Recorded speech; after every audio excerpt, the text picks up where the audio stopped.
7ኛው ሀገራዊ ምርጫ የሚካሄድበት ጊዜያዊ የጊዜ ሰሌዳ ወጥቶለታል። ምርጫውን ለማድረግ የሚያስችል ሀገራዊ ሁኔታ መኖር አለመኖርና ሀገራዊ ምርጫውና ሀገራዊ ምክክሩ በተመሳሳይ ጊዜ የመደረጉ ጉዳይ ግን መነጋገሪያ መሆኑ እንደቀጠለ ነው። ሪፖርተራችን ኤርሚያስ በጋሻው በዚህ ጉዳይ ዙሪያ የኢትዮጵያ የፖለቲካ ፓርቲዎች የጋራ ምክር ቤትንና 2 አባል ሀገር አቀፍ ፓርቲዎችን አነጋግሯል። ዝርዝር ጥንቅሩን እንከታተል። ኢትዮጵያ ጠቅላላ ሀገራዊ ምርጫ የምታካሂድበት ዓመት ላይ ነው የምትገኘው። የምርጫ አስፈጻሚው የኢትዮጵያ ብሔራዊ ምርጫ ቦርድም ግንቦት 24 2018 ዓ.ም ድምጽ መስጫ ቀን እንዲሆን መታሰቡን በጊዜያዊ የምርጫ የጊዜ ሰሌዳው አስታውቋል። መርሃ ግብሩ ወጥቶ የተለያዩ ስራዎች እየተሰሩ ቢሆንም በተለይ ከሰላም አንጻር ሀገራዊ ምርጫን ለማድረግ የሚያስችል ሁኔታ መኖር አለመኖሩ ግን ዛሬም መነጋገሪያ መሆኑ እንደቀጠለ ነው። ዝግጅት ክፍላችን በጉዳዩ ዙሪያ ያነጋገራቸው የኢትዮጵያ የፖለቲካ ፓርቲዎች የጋራ ምክር ቤት ሰብሳቢ ሰለሞን አየለ ምክር ቤቱ የምርጫ ፍኖተ ካርታ ማሰናዳቱን ጠቅሰው ተከታዩን ነግረውናል። ፖለቲካ ፓርቲዎች ደግሞ ከምርጫ አዋጁም ጋር ተያይዘው የሚያነሱ ጥያቄዎች አሉ። ለምሳሌ ቀደም ያልኩ አስቻይ ሁኔታዎች ባልተፈጠሩበት አካባቢና ሂደቶች ውስጥ ይሄ የእጩ ድምጽ መሰብሰብ አሁን ተንቀሳቅሰህ ድምጽ መሰብሰብ የሚያስችል ሂደት አለ ወይ ታች ብለህ ስታስብ አስቻይ ሁኔታዎች በሌሉበት እነዚህ አዋጅ ማሻሻያ ሂደቶች ውስጥ መደረግ መቻል አለባቸው የሚሉ የፖለቲካ ፓርቲዎች ሰፊ ጥያቄዎች አሉ። በእነዚህ ጥያቄዎች ላይ ቁጭ ብለን መነጋገር መወያየትና እነዚህን አንድ መስመር ማስያዝ ያስፈልጋል። እነዚህ አዋጅ መሻሻል ያለባቸው አስቻይ ሁኔታዎች እንዲፈጠሩ የጋራ ምክር ቤቱ ማለት በጠቅላላ ጉባኤ የተነሱን ጉዳዮች ሰብሰብ አድርገን በደብዳቤ ለነዚህ አካላት ከምርጫ በፊት እነዚህ ሁኔታዎች ምቹ መሆን አለባቸው። ሁሉም የፖለቲካ ፓርቲ መሳተፍ አለበት። ምርጫው መደረግ አለበት። ምርጫው እንዲደረግ ደግሞ እነዚህ ነገሮች መስተካከል መቻል አለባቸው የሚሉ ጉዳዮችን ከአዋጅ ማሻሻያ ጋር ሌሎች በአጠቃላይ ሰፋ ያሉ ጉዳዮችን አቅርበናል። ምላሽ የተጠባበቅን ነው። በዚህ ጉዳይ ዙሪያ ያነጋገርናቸው የኢትዮጵያ ዜጎች ለማህበራዊ ፍትህ ፓርቲ ኢዜማ ሊቀመንበርና የእናት ፓርቲ የውጭ ግንኙነት ኃላፊም በምርጫ አስቻይ ሁኔታ ዙሪያ የየፓርቲዎቻቸውን አቋሞች እንዲህ ገልጸውልናል። የምርጫው ግቡ ምንድነው የሚለው ነው። የሰላሙ ሁኔታ ያለበት ችግር ሰላሙን ያጣንበት ምክንያት በናሽናል ዳያሎግ አድሬስ እናረጋዋለን እንዳልነው ሆኖ የሰላሙን ጉዳይ ትሪት ለማድረጊያ መንገዱን ሳትሰራ አሁን ምርጫ ብታረግም የሰላሙ መንገድ ትፈተዋለህ ማለት አይደለም። ሰላም ላታመጣ ትችል ምናልባት ተወሰነ ጊዜ ሚሊተሪ ኦፕሬሽን አርገ ምርጫ የሚባሉ ጣቢያዎቹን አስተካክለ ምርጫ ልታረግ ትችላል። ግን የምርጫን መሰረታዊ ዓላማ አቺቭ ያደርግልህ ምርጫን በአጠቃላይ ሌክዠሪ አርገው በጣም የሚፈልገውን እንዳልኩ ነው። 7ኛው ሀገር አቀፍ ምርጫን እንደው ጨምርበትና በጣም የሚጠበቀውና የሚፈልገውን ነገር አይደለም ቤዚክ የሚባለውን ተንቀሳቅሶ የመኖርን ሁኔታ እንኳን አላስቻለም።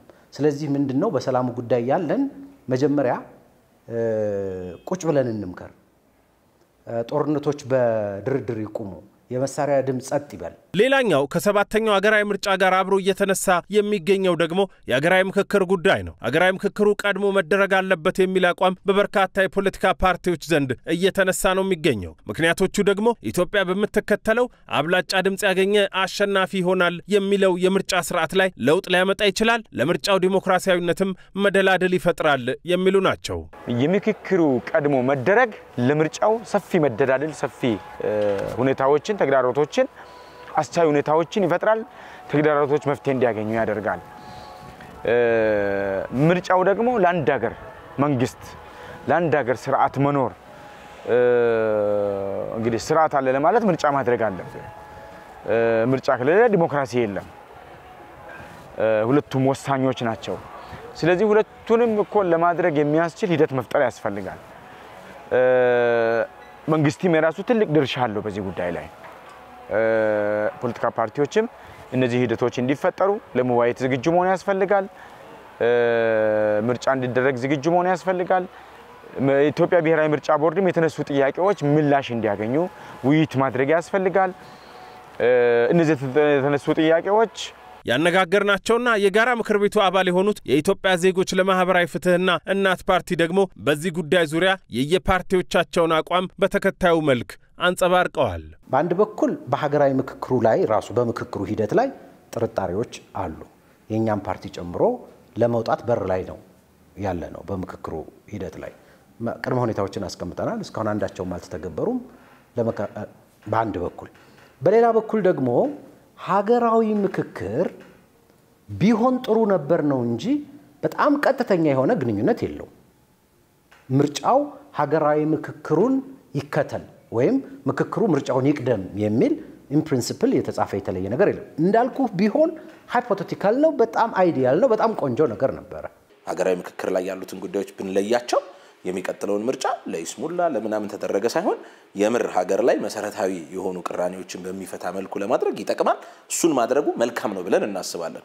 አሁን ባለው አጭር ጊዜ ስታዩ ግን እውነታውን ስታዩ ህዳር ላይ ነን ያለው ነገር እንዳለ እንደምናየው ነው። ግንቦት ላይ ቴንቴቲቭሊ ምርጫ ቦርድ የምርጫ አውጥቷል ሲባል ይሄንን አይተህ አሁን የምትለውን አቋም መያዝ አለመያዝ ብዙ ትርጉም ያለው ነገር አይመስልም። ቁጭ ብሎ መነጋገር ነው ትርጉም ያለው ነገር የሚያመጣው። ሀገራዊ ምክክሩን እናፍጥነው፣ ምርጫውን እናዘግየው፣ ምርጫውን እናፍጥነው፣ ሀገራዊ ምክክሩን እናዘግየው። እሺ ከሀገራዊ ምክክር የተወሰኑትን አጀንዳ ነጥለንኒ ወይስ ሁሉንም አጀንዳዎች አይተን ለኢምፕሊሜንቴሽን ምርጫው ቢደረግም ለኢምፕሊሜንቴሽን ቀጠሮ እንስጠው?